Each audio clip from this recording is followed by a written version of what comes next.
وہ خارجی فتنوں کا مقابلہ کرتے ہوئے داخلی فتنوں سے غافل نہیں ہوتے. اب میں اس میں کتنی مثالیں پہ کتابیں پیش کروں. علماء دیوبند کا منہج کیا ہے؟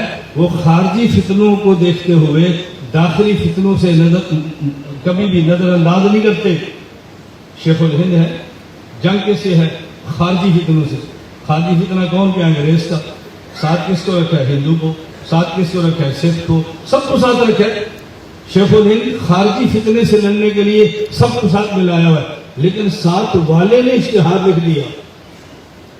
محمد حسین بٹالوی نے ساتھ والے نے اشتہار لکھ دیا، یہ 10 مسئلے ہیں، فی مسئلہ 10 روپے انعام ہے.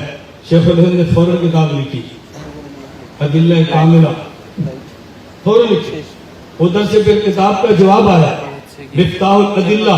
شیخ الہند کا جواب آیا، ایضاح الادلہ.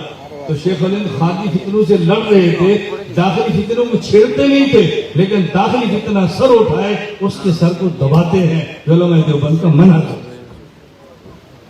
میں جو بات کہنا چاہتا ہوں شاید آپ سمجھتے ہوں گے کہ علماء دیوبند کا منہج ہے. میں نے ایک ذکر کیا، اللہ مجھے اور آپ سب کو منہج دیوبند کی پاسبانی کرنے کی توفیق عطا فرمائے. وآخر دعوانا ہیں مسلک کے اختلاف کو ضلالت اور ہدایت، سنت اور بدعت کے اختلاف کہتے ہیں. مذہب کے اختلاف ہو، حق اور خطا کا اختلاف کہتے ہیں. اجر اجران کا اختلاف کہتے ہیں.